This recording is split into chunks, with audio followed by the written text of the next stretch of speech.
Hello guys, welcome to my YouTube channel. Guys, जैसे कि आप सबको पता है, बड़ो गावस्कर ट्रॉफी का बॉक्सिंग डे टेस्ट मैच का आज डे 5 खेला जा रहा था। और जो कल ऑस्ट्रेलिया का जो विकेट नहीं गिरा था, नेथन लायन और स्कॉट बोलांड क्रीज पर मौजूद थे। भारत को जल्द से जल्द विकेट लेना था, तो फिर तो वही हुआ जो कि कल हमने लास्ट वीडियो में बात करा था कि जल्द से जल्द विकेट अगर लेंगे, 20 से 25 रन अगर नहीं जोड़ेंगे, कम से कम रन देना है, तो वो चीज़ ही हुआ। जसप्रीत बुमराह ने नेथन लायन को आउट करा, बोल्ड करा, और जो कि उनके कैरियर का सबसे बेस्ट वो रहा, क्यों ना इस बार भी उन्होंने पंजा लिया। 5 विकेट हॉल में उन्होंने पहुंचा। लेकिन सबको लग रहा था कि इंडिया फाइट बैक करेगा और इंडिया ये मैच को कहीं ना कहीं ड्रॉ जीतने के लिए कोशिश करेगी, और उसके साथ भी अगर जीतने के लिए नामुमकिन हो तो फिर उसको ड्रॉ के लिए देखेगा। लेकिन उम्मीद सबका था, जैसे कि ऑस्ट्रेलिया का जो कल मैच ख़त्म हुआ था, वहाँ से ऑस्ट्रेलिया सिर्फ 7 रन ही जोड़ पाई, तो इंडिया को 340 रन का टारगेट करा। 340 रन का जो टारगेट था इंडिया को, वो स्टार्टिंग में जब उतरे रोहित शर्मा और यशस्वी जायसवाल, तो लगा कहीं ना कहीं इंडिया थोड़ा संभल कर खेल रहा है, 5-10 ओवर संभल कर खेलेगा और उसके बाद अटैकिंग करना स्टार्ट करे। लेकिन वो नहीं हुआ, और इंडिया का जब बैटिंग आया तो इंडिया बहुत डिफेंसिव माइंड में चला गया था। वो अटैकिंग माइंड में नहीं थे और डिफेंसिव माइंड में चले गए थे। यहाँ पर हम कल से ही बात कर रहे हैं कि इंडिया जो भी हो डिफेंसिव में मत जाए, डिफेंसिव में मत खेले। अगर डिफेंस करने के लिए कोशिश करेंगे तो फिर विकेट तो गिरेगा ही, क्योंकि ना डिफेंसिव माइंड में जाओगे तो ऑस्ट्रेलिया और चढ़कर खेलता है। तो वही चीज़ हमें देखने के लिए मिला। रोहित शर्मा और यशस्वी जायसवाल का जो बैटिंग आया, उनको मतलब 25 रन जोड़ने में उनको 16 ओवर लग गए। 16 ओवर में जब पहला विकेट गिरा रोहित शर्मा का, वो अच्छे दिख रहे थे, लय में दिख रहे थे, लेकिन सीधे बैट से खेल रहे थे। लेकिन जब आउट हुए तब उनका बैट का जो मुंह था वो थोड़ा बंद हो गया था, इसी वजह से वो जल्दी आउट हो गए। पैट कमिंस ने उनका विकेट लिया। 40 गेंद खेलकर 9 रन बनाए, जो कि फिर भी मतलब पहले पारी में जैसे सिंगल डिजिट में थे, इस पारी में भी वो सिंगल डिजिट में ही रह गए। 40 गेंदें खेलकर 9 रन बनाया सिर्फ। तो वहाँ पर ही हमें लग गया था कि इंडिया ये मैच जीतने के लिए नहीं खेल रहा है, ये मैच वो ड्रॉ करने के लिए खेल रहा है। तो जब पहला विकेट गिरा इंडिया का, तभी स्कोर था 25। 16 ओवर एक गेंद पर 25 रन बनाए थे। फिर उसके बाद ही तुरंत केएल राहुल का विकेट गिरा, जो कि उनको एक अच्छा गेंद पड़ गया पैट कमिंस का।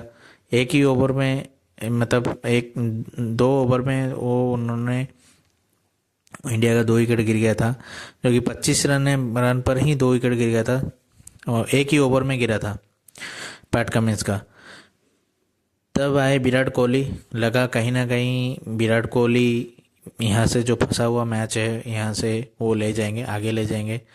और पहले पारी में जैसे कि अच्छे दिख रहे थे और बॉल छोड़ रहे थे, 4 स्टंप 5 स्टंप में बॉल छोड़ रहे थे, वो छोड़ कर फिर वो जो गेंदें थी उनको छोड़कर फिर पुराना होने के बाद फिर अटैकिंग में देखने के लिए मिलेगा। लेकिन नहीं, वो नहीं हो पाया। उन्होंने अच्छा मतलब स्टार्टिंग में अच्छा करा, लेकिन उन्होंने मिचेल स्टार्क के गेंद पर फिर वो बॉल को छेड़ने की कोशिश की, फिर आउट हो गए 5 रन बनाकर। 29 गेंदें खेले, 5 रन बनाए। स्ट्राइकर 17.24 में। तो मुझे लग रहा है कहीं ना कहीं जो मैनेजमेंट है, टीम का मैनेजमेंट है, वो देखना चाहिए कि इनका रन नहीं बन रहा है, रोहित शर्मा का रन नहीं बन रहा है, कोहली का रन नहीं बन रहा है। और इनके बदले कोई दूसरा बंदा वो बेंच में बैठा है उनको खिलाना चाहिए, उनको टीम में लेना चाहिए, ताकि उनका तो 30-40 रन तो बन जाएगा ना। लेकिन छोड़िए, क्या वो टीम मैनेजमेंट ही सोचेगी क्या है नहीं, क्या नहीं, क्या करेंगे नहीं। लेकिन जब कोहली आउट हुए तो वो लंच का टाइम का पहले वाला ओवर था, जो ओवर कोहली आउट हुए तो फिर लंच ले गया। लंच के बाद पंत और यशस्वी जायसवाल ने बहुत अच्छे से संभला, पारी को बहुत अच्छे से संभाला। और जो सेकंड सेशन था उसमें एक भी विकेट नहीं गिरा, वहाँ पर एक भी विकेट नहीं गिरा। और जो पंत और यशस्वी जायसवाल के बीच में जो साझेदारी बना, तो वहाँ से लगा कि इंडिया कोशिश करेगा कि जब थर्ड सेशन आएगा तभी इंडिया कोशिश करेगा कि मैच को यहाँ से जीतने की। और तब तक जब पहले सेशन में जब 26 ओवर हुआ था, तब जो 33 रन बना था, 33 में 3 हो गए थे, तो वहाँ से तो बहुत दूर चला गया था मैच कि ना। वहाँ पर 5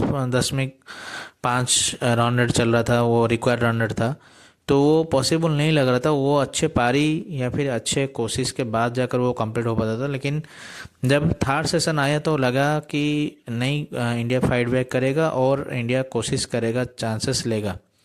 लेकिन जब सेकंड सेशन ख़त्म हुआ, अच्छा, सेकंड सेशन में हमें एक चीज़ देखने के लिए मिला कि जो लाबुशेन, स्टीव स्मिथ, ये सब बहुत प्रेशर डाल रहे थे यशस्वी जायसवाल के ऊपर, क्यों ना उन्होंने अच्छा खेल दिखाया और अच्छे लय में दिखे, अच्छा अपने आप को कंट्रोल करा शॉट खेलने में।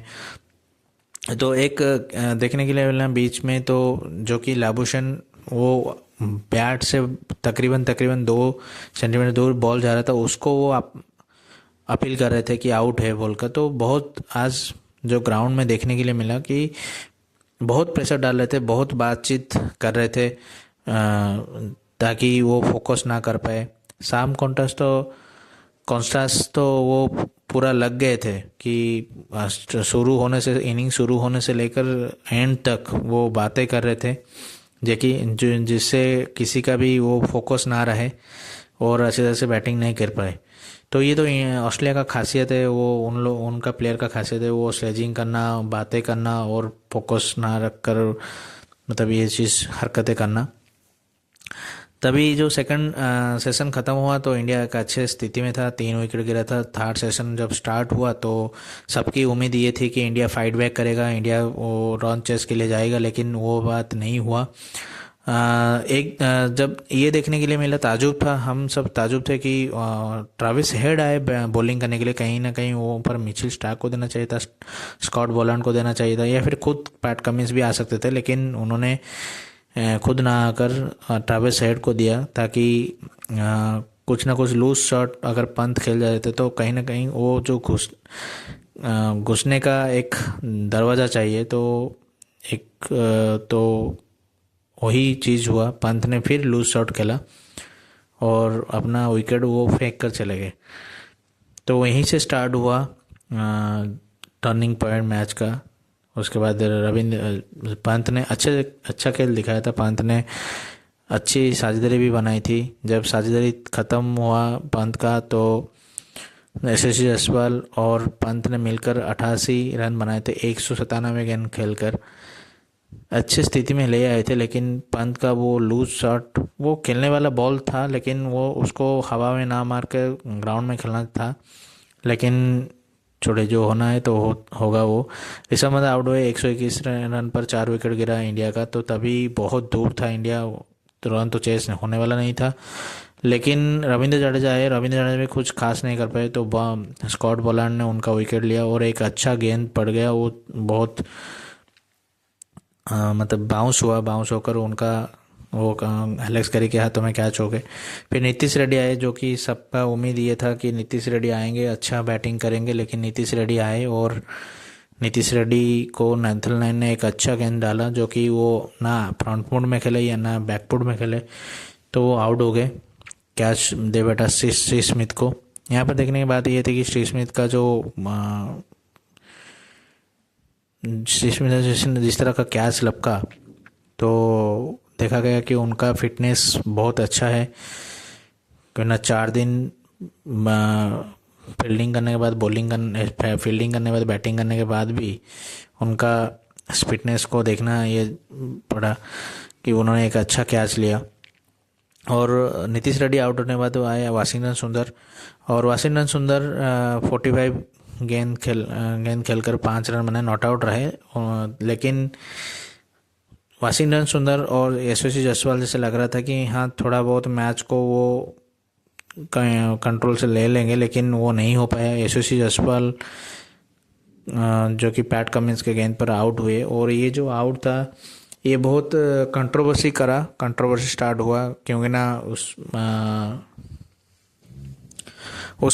जो कैच पकड़ा गया जो यशस्वी जायसवाल का, उसमें देखा गया कि जो बॉल था वो उनके ग्लव्स में लगकर वो उसका डायरेक्शन चेंज हुआ, लेकिन वो नहीं था। स्निकोमीटर में कुछ भी आवाज़ नहीं आया, स्निकोमीटर में कुछ भी जो उसका ग्राफ था वो ऊपर नीचे कुछ भी नहीं हुआ। लेकिन जो थर्ड अंपायर थे बांग्लादेश का, उन्होंने क्या करा ना, यशस्वी जायसवाल को पुख्ता सबूत ना होने के बाद भी, वो स्निकोमीटर में वो कुछ हलचल ना दिखाने के बाद भी, वो जो पहले जो देखे थे जो लाइन चेंज हो रहा था उसको देखकर उन्होंने आउट दे दिया। और यशस्वी जायसवाल ने ऑन फील्ड अंपायर को भी जाकर पूछा, लेकिन उस वक्त कुछ भी नहीं हो सका, यशस्वी जायसवाल आउट हो चुके थे।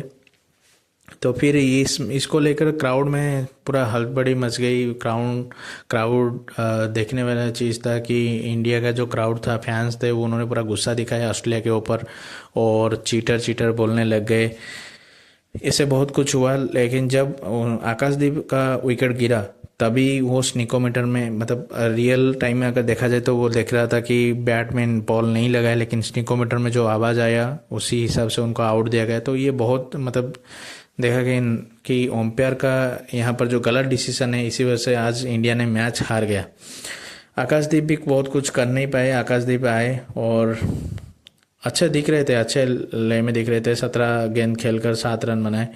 फिर देखा गया कि बुमराह बैटिंग करने के लिए आए। मुझे यहाँ लग रहा है कि वाशिंगटन सुंदर को थोड़ा ये देखना चाहिए था कि जब बुमराह आए बैटिंग करने के लिए तो वाशिंगटन सुंदर को सारा मतलब 5 बॉल खेलकर 1 बॉल में जाना चाहिए था, रन बनाना, 1 रन लेकर फिर दूसरे ओवर फिर वाशिंगटन सुंदर को खेलना चाहिए था। लेकिन मैच अवेयरनेस थोड़ा, मुझे लगा कि यहाँ पर थोड़ा प्रॉब्लम है बुमराह को, वाशिंगटन सुंदर को। तो फिर बुमराह भी आउट हो गए, स्कॉट बोलार्ड ने उनका विकेट लिया, 0 में आउट हुए।